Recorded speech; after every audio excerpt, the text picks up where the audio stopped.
Good evening and welcome to another episode of Fresh Natural Live. I hope your Monday a both restful and perhaps productive weekend. My weekends are always restful and productive. I enjoy my work so much. I do a little bit of work on weekends and I rest a little bit. I work out some. I get out and enjoy the sunshine, and I hope you're able to do some similar things. Um, Many of you may recognize we're coming on 90 minutes early today. I've had a busy day of Zoom calls and team meetings and the like, and I was asked to do a special presentation tonight for a local chapter of a national organization, national leadership organization. So I'll be doing that around 7 p.m. So that's why we are coming to you a little bit earlier than usual. However, uh, also, or I should say, like usual, we have a great show tonight.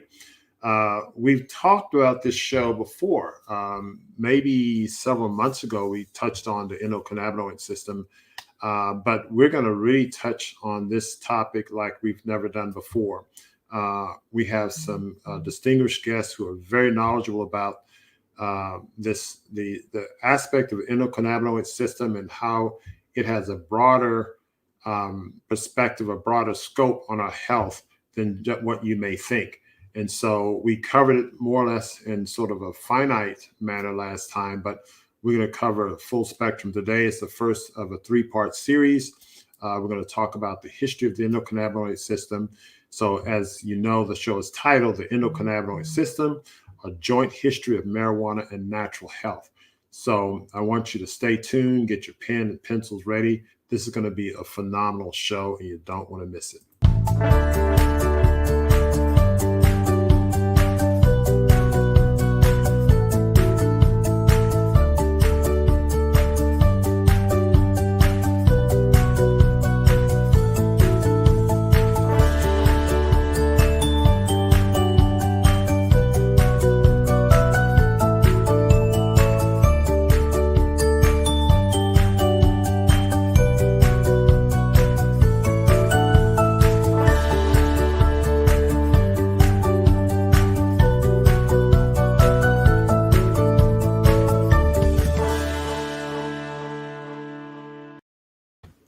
Hello again. Hello again. So, as I said, we're going to be touching on a very, very important topic, one that I think is going to have a big impact on, I think perhaps a big impact on the way we practice medicine going forward. Now, it may take quite a bit of work to sort of get this knowledge and information out, but we're going to be talking to two physicians who are experts in this area, and not only are they physicians, but they've created what appears to be an institutional process. They're part of organizations that are getting this message out, and I'm really excited about.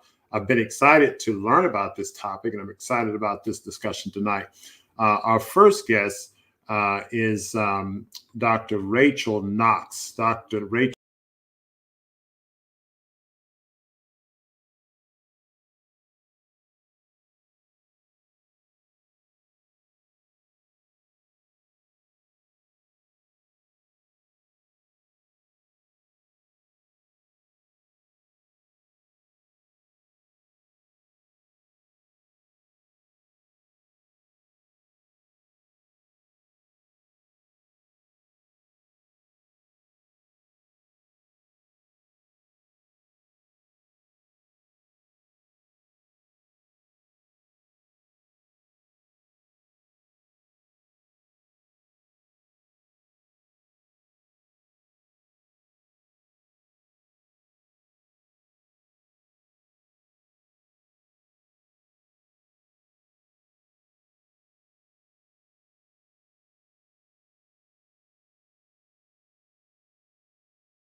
tonight. And as I said, this is the first of a three-part series. And it's going to really open your eyes to this topic of the endocannabinoid system and how it relates to our body's physiology. So without further ado, I'm going to invite Dr. Rachel Knox to the studio. Dr. Knox, welcome. How are you today? Thank you. I'm well today. How about yourself? I am tongue-tied after pronouncing endocannabinologist multiple times. Oh no, it's rolling off your tongue. It's well, pretty soon it'll be rolling. Yeah, I had a number of conversations with your mother, Dr. Janice Knox. I think, gosh, it's been over a year since we've been chatting off and on. And I've been reading more about this. And, you know, my early experience with cannabis is my mom yelling at me, saying, you better not ever do marijuana, you ever do drugs and blah, blah, blah. So that was my early introduction to it. But of course, I've come a long way now. And, you know, I saw your TED Talk, which was quite fascinating. And I like the way, I mean, in just about, I think it's 15 minutes. I forgot how long it was, but you really brought that whole scope of things together. And you know, today, what we're going to talk about is the history of the endocannabinoid system. And yeah, it's broader than just the endocannabinoid system. I mean, there are a lot of natural medicine. I know you're a functional medicine doctor and not holistic practice, and I've gotten into that realm too. And there are a lot of doctors practicing in this realm who were just sort of pushed aside, if you will. That's maybe a mild way of putting it. So this history of the endocannabinoid system is kind of intertangled in that history of all natural medicine and functional medicine. Was that a correct way of stating that? Yeah.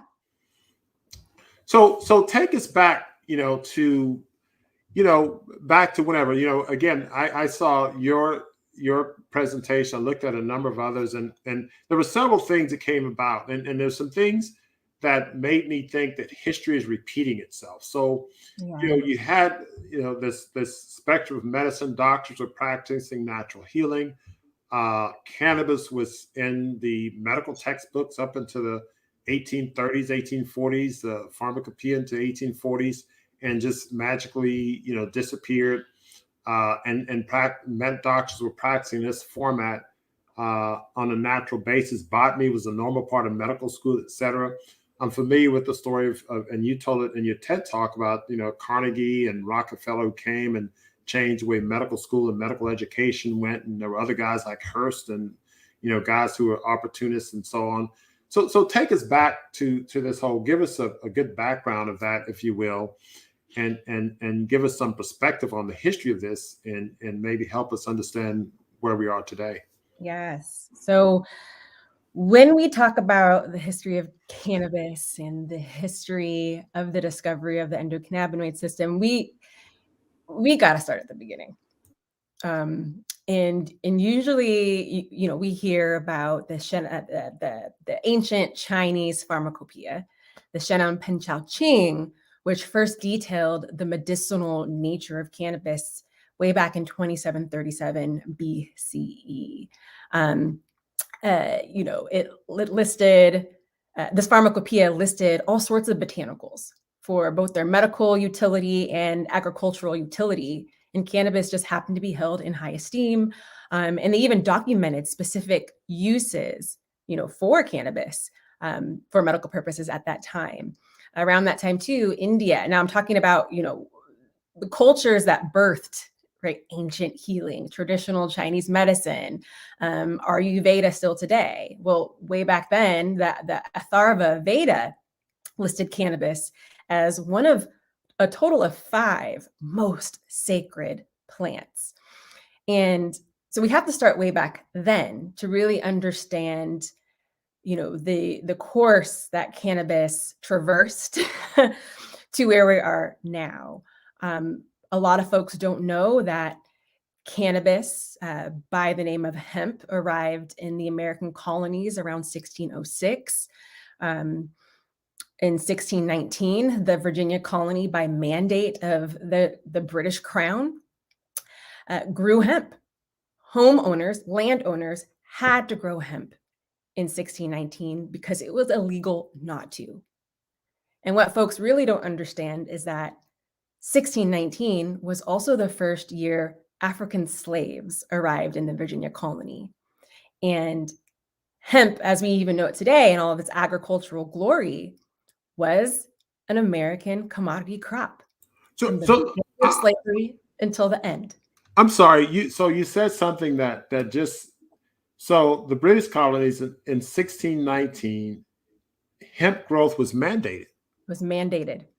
Now, was that because it was such a powerful medication, or what? I mean, what No, was the impetus there well, for that it mandate? had so much industrial utility at the time. I mean, they were already using hemp to create clothing and ropes and sails and fishing nets.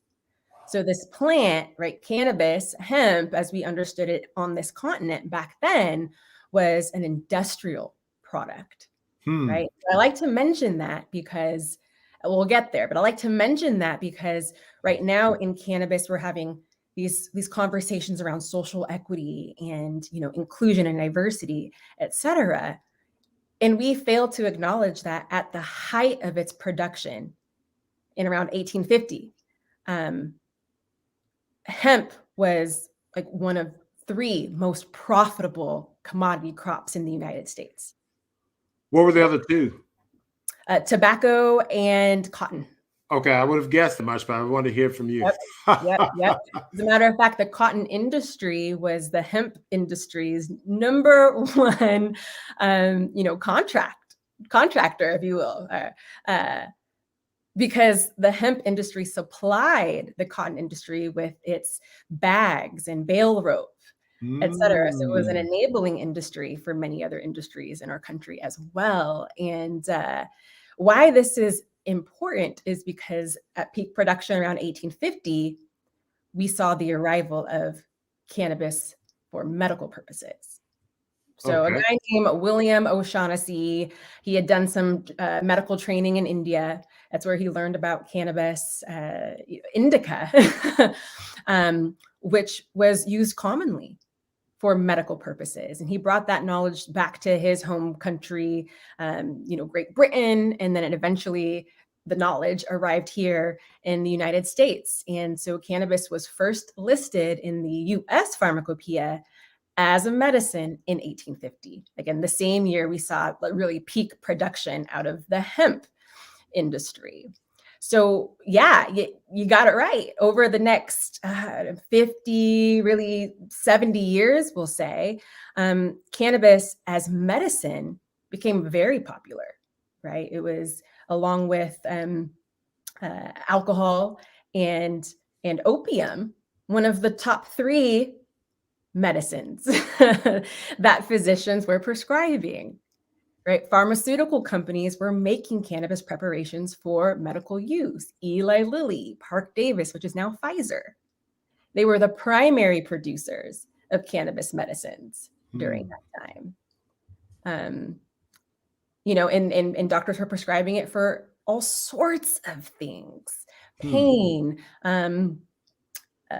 painful periods, seizures, fevers, gout. What else? STDs, migraine headaches, asthma.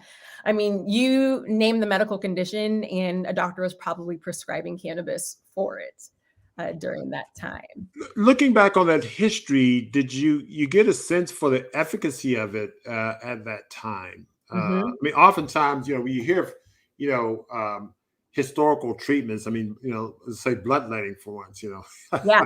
I mean, that was one thing that was done. I don't know how effective it was. How effective was cannabis in treating these ailments? Oh my goodness. Well, so I love to talk about a book or a cyclopedia. It was called the Analytic Cyclopedia of Practical Medicine. And in this, a Dr. Charles Sejo highlighted like three overarching categories of conditions that cannabis could treat at that time. One of those categories was as a sedative, right, to put you to sleep for things like, insomnia. It was also an analgesic, a pain reliever. And we can't even riddle off all the conditions associated with pain. But Mhm. because it treated pain, all those conditions were listed as possible indications for cannabis use. And then they had this sort of catch-all category, like digestive conditions were listed as one of those other categories of utility for cannabis at that time. Gotcha. Wow. So pretty effective, and I guess we'll talk about side effects and things down the road, but I suspect the simplicity of it and the effectiveness of it, rendered it very effective and beneficial. And Oh, yeah. so, I mean, it was a popular over-the-counter product as well. So it was very common to find a cannabis preparation, typically, in the form of a tincture, in American medical cabinets at home. wow. It was so common. Now one thing I looked at some other podcasts, and I don't remember the physician's name. You probably know him. There's a lot of research out of Israel. This guy, he's bald, but he does work in Israel. But anyway, long story short, one of the comments he made is that the cannabinoids are so diverse is that it's very hard to understand what we're dealing with. And the question related to the history, do you get a sense, looking at the history, that they had a better handle on the use of cannabis at that time than we do now? Is there more? Do we have more work to go back and learn? Well, I think it was, a function of the time, certainly, but I think they were more open-minded. Mhm. Okay. Back then, we didn't have the kind of systems constructed that we do now that play gatekeeper to our Gotcha. medicine and to the economies of medicine. Wow. Having Fascinating. Go ahead. I'm sorry. Just a couple of questions just came up. Sure. Well, around the turn of the century, now we're talking about the teens, 1920s, where monomolecular drugs, single molecule drugs, were growing in favor. Single molecule drugs don't boast the array of phytochemicals that plants do, right? And some folks might say, oh gosh, yeah, it would be harder to manage a plant full of all sorts of chemicals that are pharmacologically active than a drug with just one molecule that we can predict its effects better for, right? Its benefit risk profile is better understood.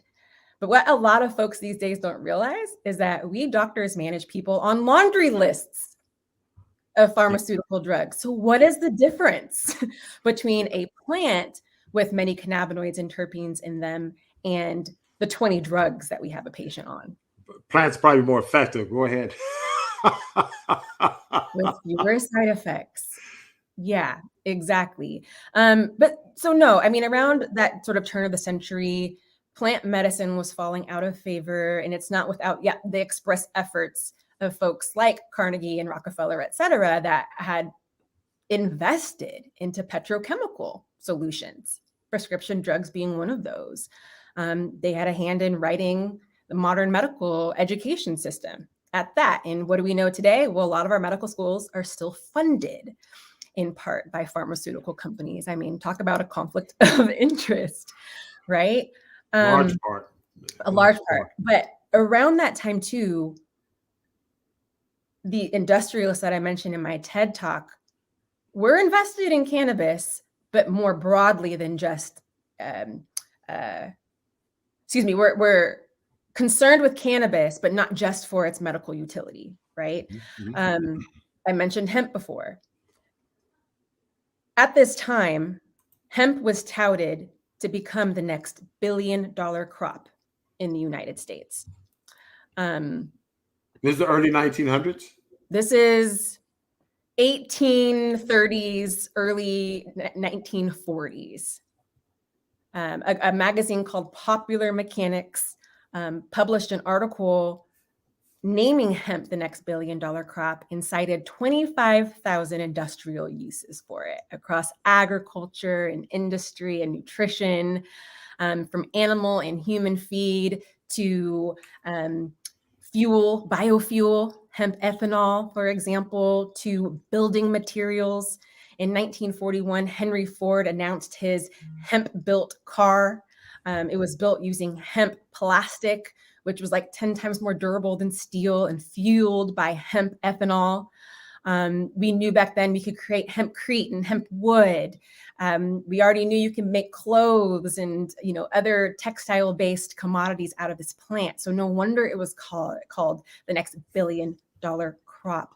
So all of its utility was a direct threat to these emerging markets of petrochemical, of synthetic textile, and paper, right? Big lumber at the time was being used to create newspapers. That's where Hearst, comes into the picture here. He had a huge paper and newspaper empire that hemp directly threatened. So this was sort of more of a economic ideologue, industrialist, and political issue around cannabis at the time. It had nothing to do with medicine, right? Much of the pushback and the scrutiny that cannabis was under at this time. What was convenient, though, was that Mexican Americans and Black Americans were smoking cannabis, right? So the Mexicans fleeing the Mexican American War introduced this concept of smoking cannabis that they called marijuana. And that consumption method became popular amongst Black Americans. And Louis Armstrong has been quoted essentially in saying, yeah, we consumed this for our well-being because we were oppressed, we were down. So we would use this and we would feel better. That describes a therapeutic use, right? Gotcha. Not this deviant use that was described in the newspapers at the time that associated the smoking of cannabis with criminality, and in particular, the criminality of the Black American and Mexican immigrants.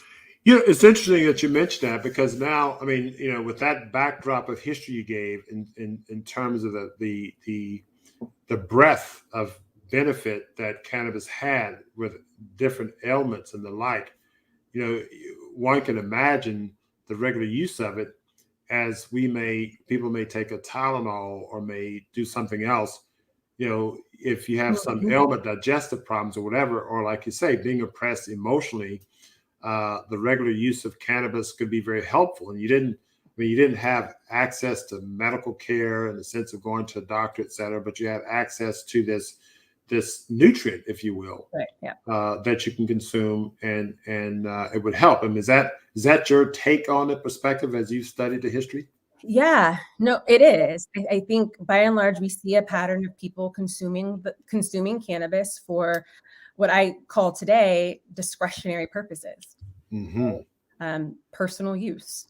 For some, that use is specifically medical. It's treating a medical condition, a diagnosed medical condition. For others, it's more therapeutic, whereby they're using cannabis to wind down or to address stress or some mild anxiety or help them sleep or otherwise cope, right? And certainly there are folks choosing to recreate with it and enjoy it with friends and neighbors. And then we can't forget the spiritual use, right? Smoking cannabis is a religious sacrament to the Rastafari community in the Caribbean. Yep. So that, to me, that's all personal use, and we can recognize that people can responsibly use it across those types. And I think that probably people were using it for all of those reasons, back then. But the political and social climate was very, very, very chaotic. The propaganda that was used was very strong, and it was sort of based in an existing structure of racism in this country. So I think it was very easy to very quickly demonize this plant and the folks who used it. In 1930, when the administration created the Federal Bureau for Narcotics, which is now today's DEA, they created that bureau to address the circumvention of taxes, of paying taxes by the drug cartels.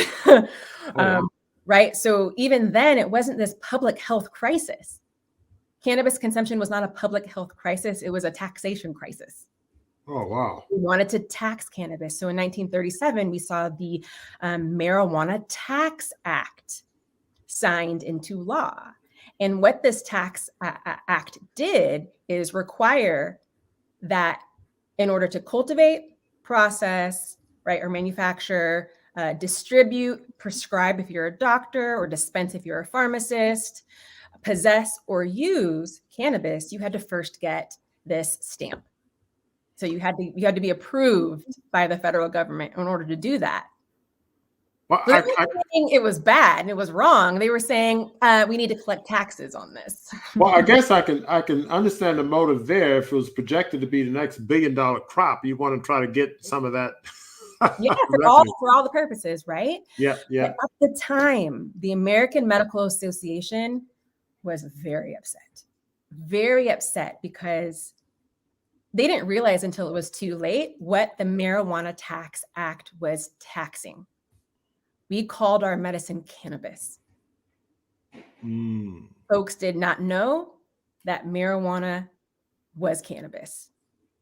And the AMA back then pushed back against this act, recognizing how useful cannabis was as a medicine, and actually recommended that we study its medical utility and safety profile instead of placing this onerous tax on it, which only harmed physicians, right, pharmacists, and patients. So a lot of people don't know that, right? Today, the AMA is, categorically 180 degrees away from that line of thinking. I mean, they continue to push, I will say, a very prohibitionist perspective when it comes to cannabis. I mean, they helped kill Mississippi's medical marijuana legalization just this year. Wow. Oh, this year. Mm-hmm. Oh, wow. That's March, April, May-ish. Huh. Yeah. Mississippians voted overwhelmingly in support of legalizing the medical use. With the support of the AMA, the will of the voters were overturned. Wow, that's amazing. Because when you say this year, I see now is the time for the comeback of cannabis. Yeah.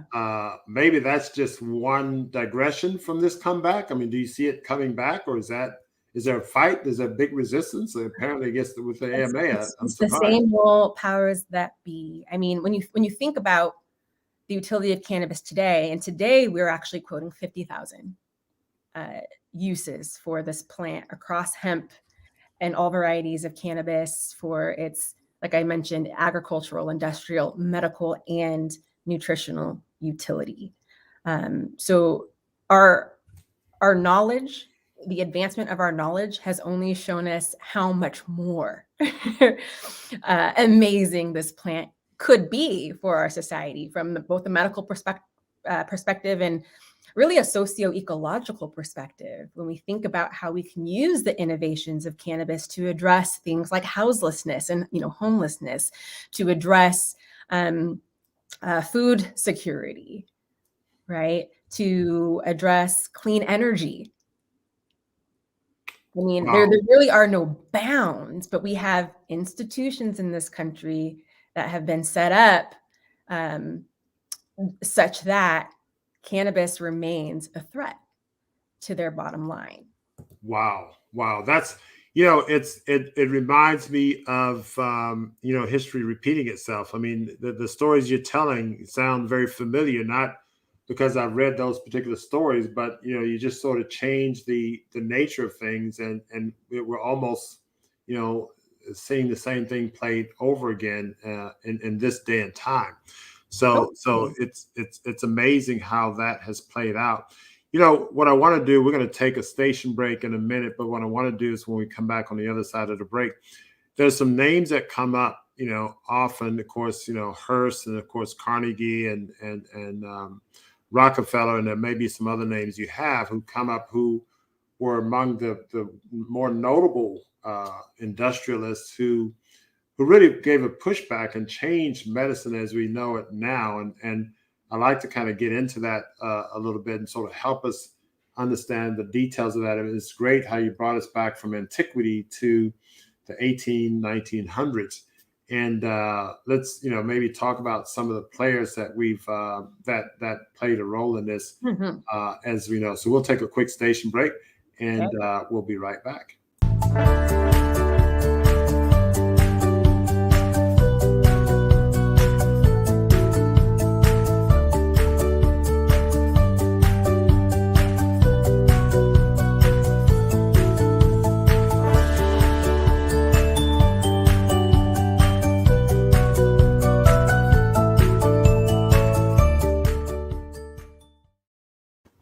Okay, welcome back. For those of you who are just joining us, so this is the Fresh Natural Live. We're talking about the endocannabinoid system, a joint history of marijuana and natural health. I have with me Dr. Rachel Knox, an expert in this area, who is enlightening us on the history of the cannabis as it's been used in antiquity. And of course, made its way to the Americas in the 1600s, and how it became a very popular commodity in the 1800s and 1900s, on its way to become $1 billion crop. And of course, it met this force, or a series of forces, where you had competing entities, clearly in other industries as it relates to paper and the like. And I have a list of names here. I have a few: Hearst, Carnegie, Rockefeller. Are there any other key names that you want to add to that list as maybe some key highlight individuals? There may be a long list, but anyway, whatever. Those are the usual suspects. Teamed up with Harry Anslinger, right, the first director of the FBN, the Federal Bureau of Narcotics, now the DEA, like I mentioned. Mm-hmm. Also, at the time, the U.S. Secretary of the Treasury, Andrew Mellon. So, interestingly enough, Andrew Mellon was the primary financier of DuPont. I think the synthetic textile giant. Yes. Right. Gotcha. His niece was married to Harry Anslinger. So, I'll let y'all arrive at your own conclusions, but it sounds like all of them knew each other. We all knew each other. They were all tied up in the same investments in, like I said, petrochemicals, synthetic textiles, big lumber. All the bigs back then were ran by the same people the bigs are ran by today. Yes. Wow. Right. So yeah, these sort of oligarchs, they were all in league with one another. And yeah, had a hold on our federal government even way back then. Yeah, that's amazing, because the government was smaller, and I guess once you grab control of an industry, it was relatively easier to, especially being a newcomer, easier to corner the market, if you will, and right. and you can have more money in your business than you had the national treasury. And we're seeing similar things with big tech nowadays. So Hearst was I guess he had paper mills and the like, and I think he was a news guy. News guy, right? So the term yellow journalism was coined during the time he and Anslinger got teamed up to really to generate the propaganda minefield that was reefer madness, right? So the whole yellow journalism was using that platform to promote sort of the racist insights that surrounded cannabis at that time. I mean, it was a whole assault. Wow. Very well executed, and well timed, quite frankly. And what's really interesting, right, is around 1942 when cannabis just disappeared off of the U.S. pharmacopoeia. I mean, it was just written out. Yeah, magically, for no reason. For no reason, right? Because at the time, cannabis still was not illegal, right? We just had this tax stamp that we needed to procure before handling it. That was it. So it just disappeared from the American pharmacopoeia, which is interesting because about 20 years later, we find out that the U.S. government is funding research in Israel. They funded Dr. Raphael Meshulam's initial research into the cannabis plant. And so he was the first, at least we associate him with being the first to isolate and describe the molecular structure of CBD, first in 1963, and then both THC and CBG in 1964. Wow. Right. Interesting. So So they were trying to learn about it. And then we fund research in other countries while banning research by our universities and college systems here in the United States. I guess the motivation behind that is what? To maybe recreate it keep it at arm's length, right? Because the whole purpose of prohibition wasn't necessarily to, stifle our access to cannabis as medicine. No, prohibition had farther reaching implications than that, right? We were putting entire industries, at bay by suppressing our knowledge around cannabis. And so this is my opinion, but I think that had we advanced knowledge in the United States about cannabis, the government would have had a leg to stand on. I mean, in 1970, when Nixon signed the Controlled Substances Act into law, right, listing cannabis and psilocybin and some other non-addicting, almost harmless substances, he also commissioned the Schaefer Committee to study, the deleterious effects of cannabis. And 2 years later, that Schaefer Committee came back and said, we looked at the evidence. There is no evidence that cannabis is abusive, that it's addictive, that it contributes to criminality. And Nixon ignored it. His own commission told him the opposite of what he wanted them to find out and determine, and just ignored it. That's amazing because, we're dealing with the opioid crisis, which, again, potentiates addiction and criminality, as do other drugs. And so, it's amazing how this drug historically, and it's still outlawed in certain states. I mean, I'm here in Texas, we can use cannabis, can have THC. So the full spectrum cannabis is outlawed. And so it's very interesting how that... it didn't fit the narrative. Yeah. So, years later, mid 90s, we learned that Ehrlichman's the name of one of the higher ups in the Nixon administration, one of the advisors to Nixon, I believe. And he was interviewed by Harper's Bazaar at the time, and he basically admitted that they knew that the drugs weren't dangerous, cannabis being one of them, but politically it was expedient to connect cannabis with the counterculture, right, with hippies and Black Americans, and then criminalize it and then demonize these communities night after night, because they could then undermine, right, and tell a story about the depraved, beings within these communities. So what we were learning about cannabis was simply contradictory to the narrative they were trying to sell the American people. Because when you know how benign cannabis is, when you learn how much utility it has, when you understand the science of cannabis and the pharmacology as it interplays on our endocannabinoid system in all the amazing ways, and we'll get to that. Yes.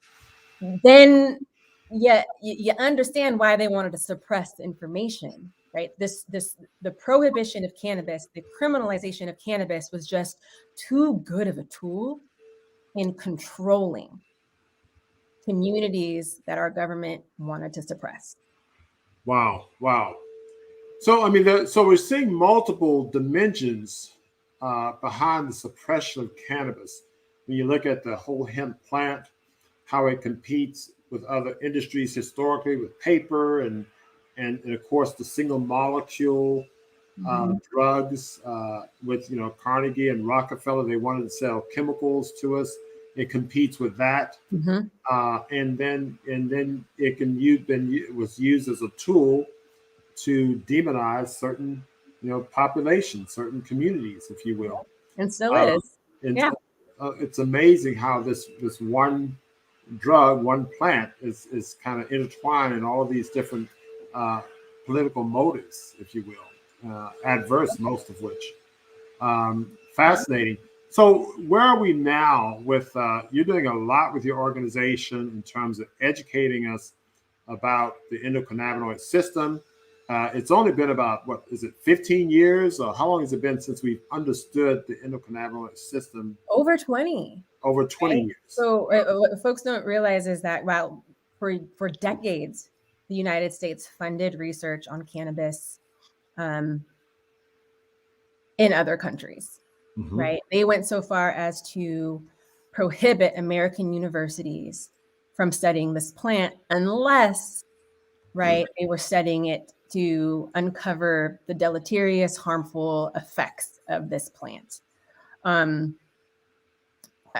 Sort of ironically, in 1985, the FDA approves Marinol, right? A THC derivative, a synthetic THC derivative for use in wasting diseases, nausea and vomiting associated with chemotherapy for cancer treatment, the cachexia, right? The wasting away in AIDS.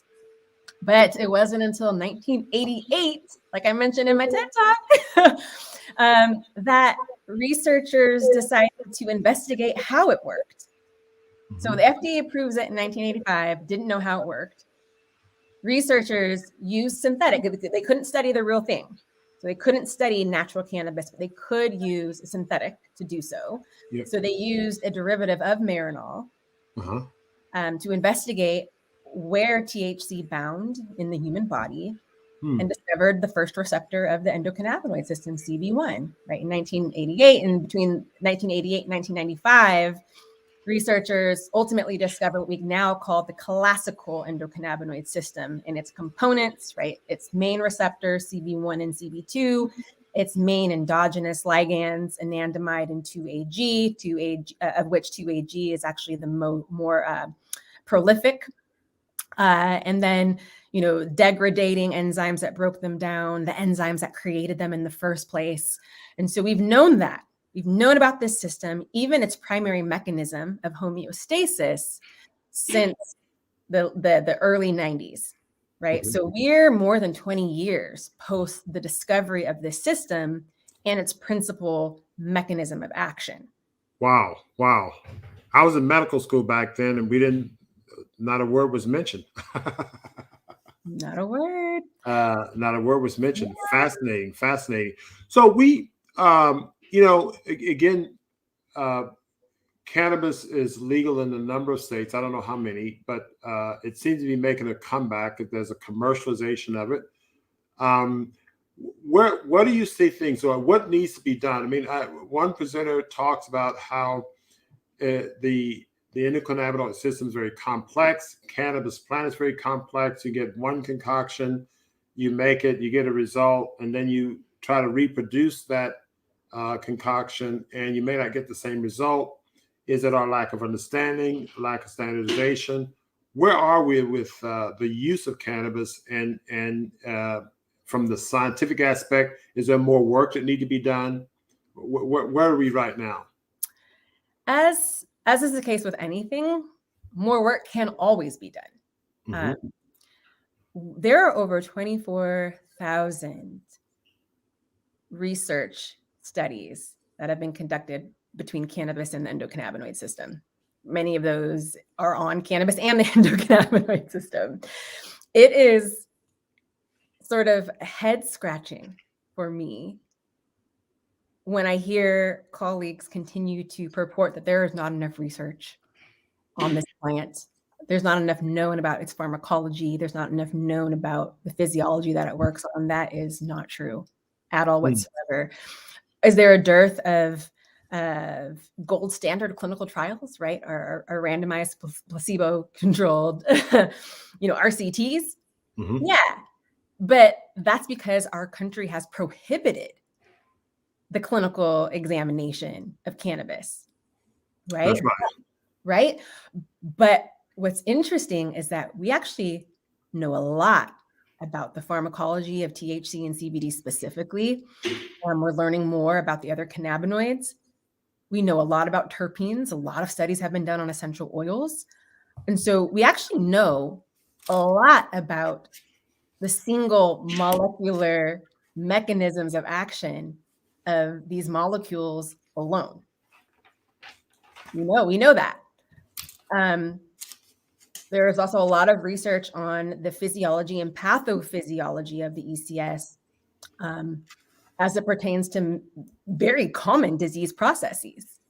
I mean, there was a paper in 2011 by Dr. Ethan Russo who coined clinical endocannabinoid deficiency syndrome, recognizing that fibromyalgia, PTSD, what else? MS. There's a couple else on that list that I'm missing right now. Are classic deficiency syndromes of endocannabinoids. And he talks about the therapeutic approach for that. Is that? I mean, I need to look that article up. Well, think about it. So to me, it's simple. I'm like, yo, we physicians especially have been are well studied in physiology and pathophysiology and the pharmacology of things.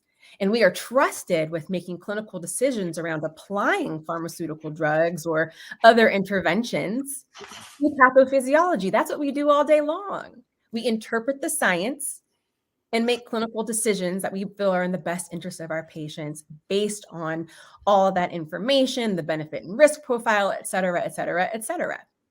So when we say that, let's take PTSD, for example, and we understand now that PTSD is a true anandamide deficiency, meaning they've done spinal taps on people suffering from PTSD, and they have recognized a consistent deficiency in anandamide, right? The first endocannabinoid discovered in PTSD sufferers.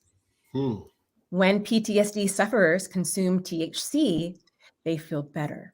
Well, lo and behold, THC mimics the behavior of anandamide. Deficient in anandamide, supplement with anandamide. Well, THC mimics anandamide. So I love this example because it's so simple. When you have a vitamin D deficiency, what do you recommend to that patient? Vitamin D. Right? So you're deficient in anandamide, you can supplement with something that mimics it, like THC. And I remember when I first started seeing patients and I learned about this deficiency, I was like, oh my goodness, no wonder most of my PTSD patients do better when they consume THC. Amazing. You know, I'll give a little pushback on an earlier statement you made that we physicians interpret pathophysiology and analyze disease states and the like. I think you're probably doing that. I don't think a lot of our colleagues. No, because we've taken the easy way out. Right? Yeah.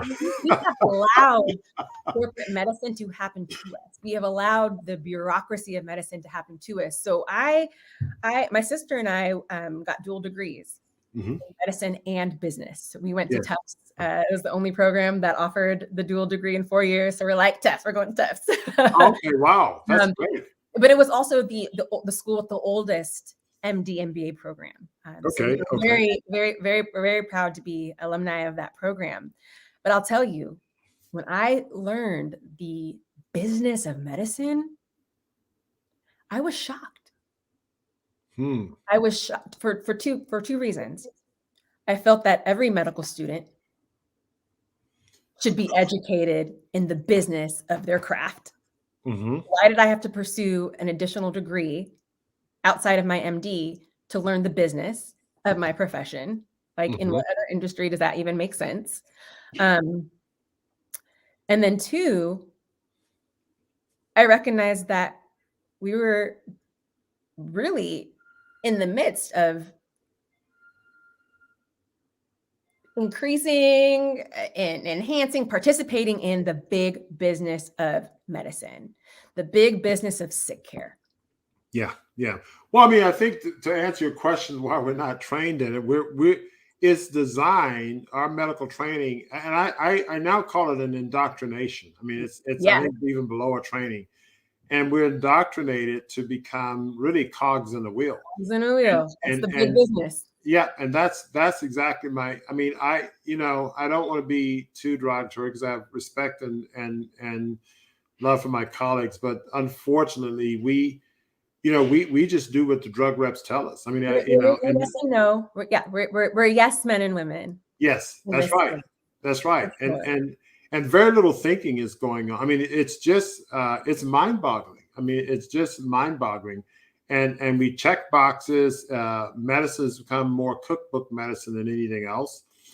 I don't, it's. I think there are a number of us doing interesting things like yourself and your family, but I think the vast majority of us are just sort of, carrying the load for big pharma and big Yeah. device, and that's pretty much it.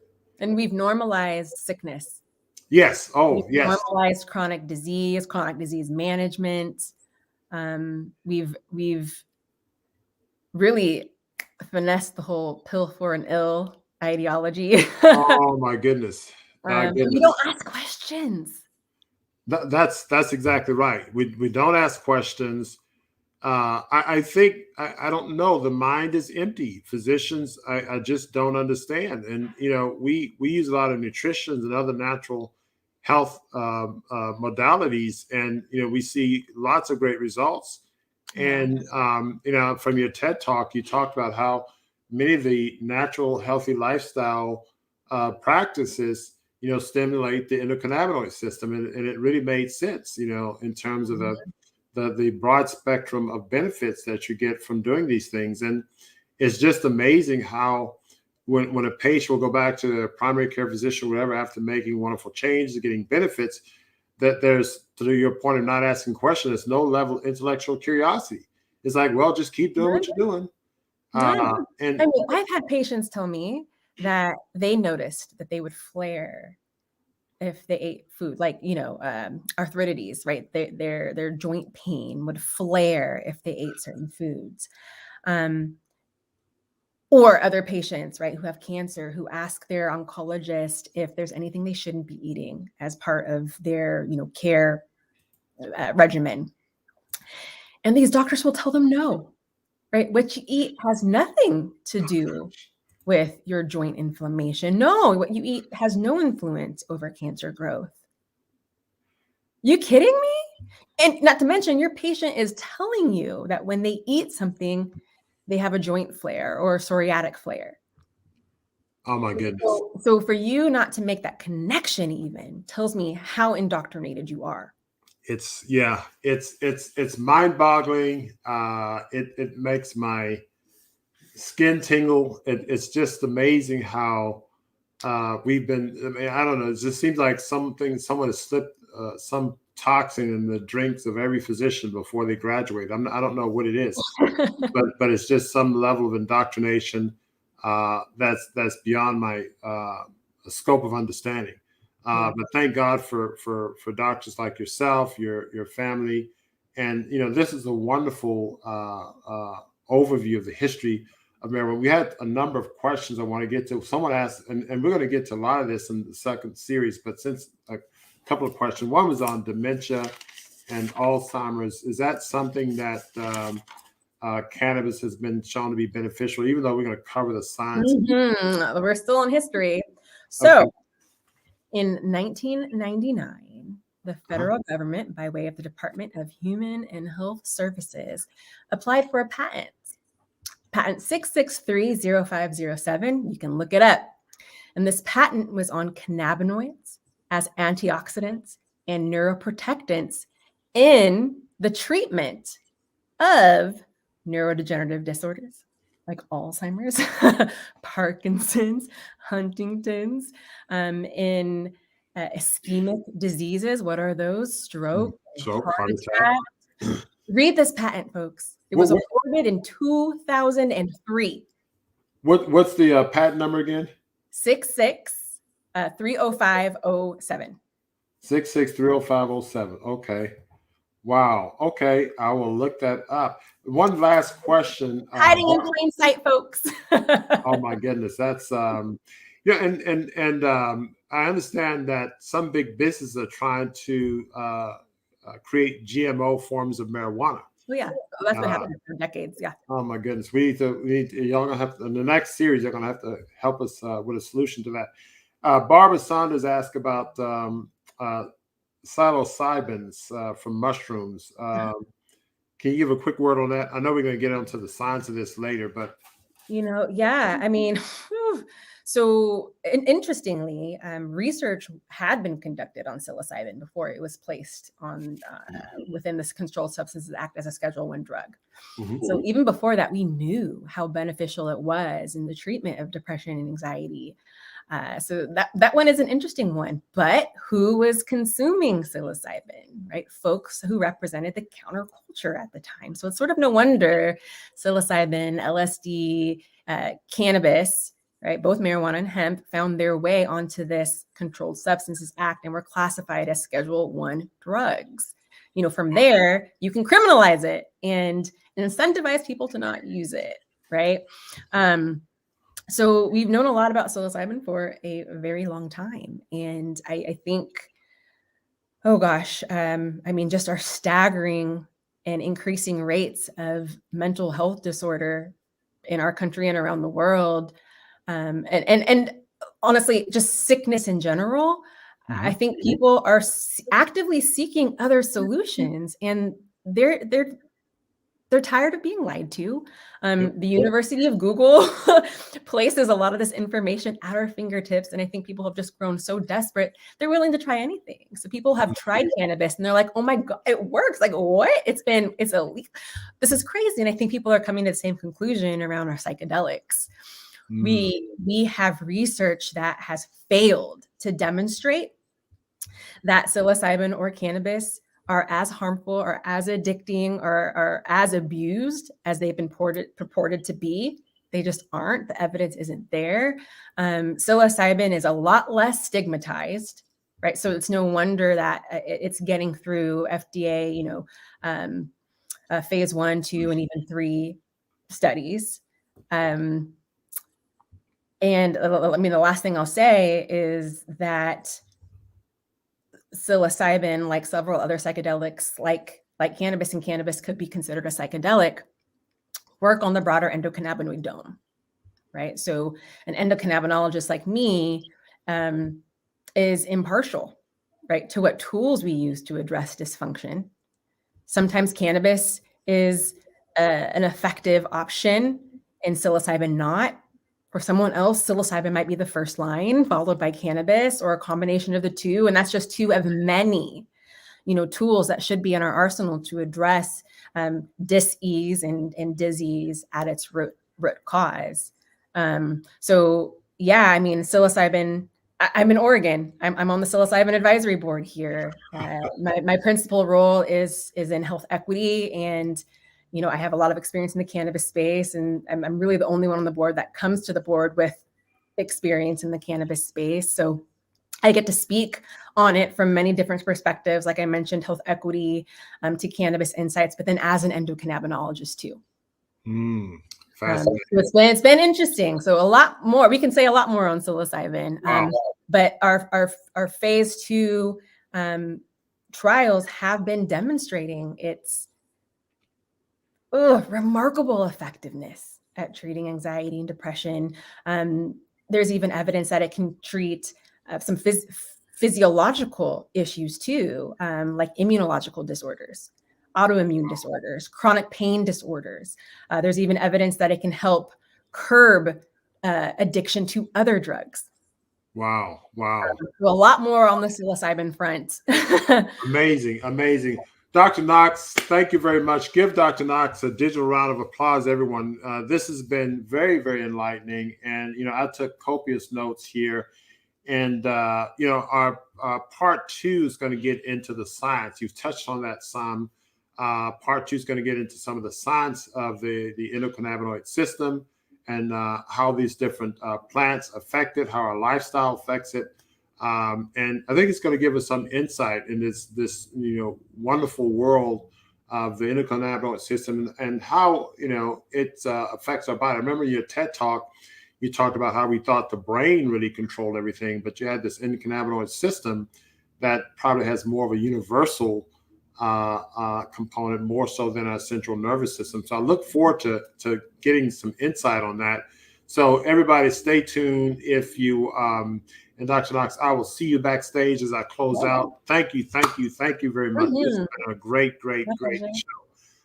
Again, I always learn a lot in these presentations, especially tonight, because this is an area that I knew very little about until I started to talk to Dr. Janice Knox, who will be with us next week, and of course, Dr. Rachel Knox. But if you haven't done so, hit the thumbs up button, hit the like button. Please share this with as many people as you can. This information really needs to get out.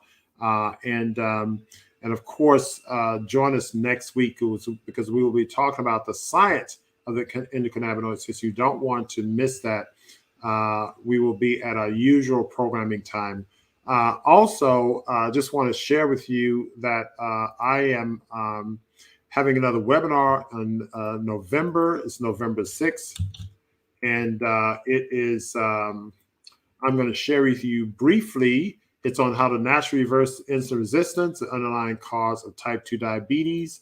I'm going to share this with you. Go to montgomeryheart.com/webinar. I'll briefly share this screen with you.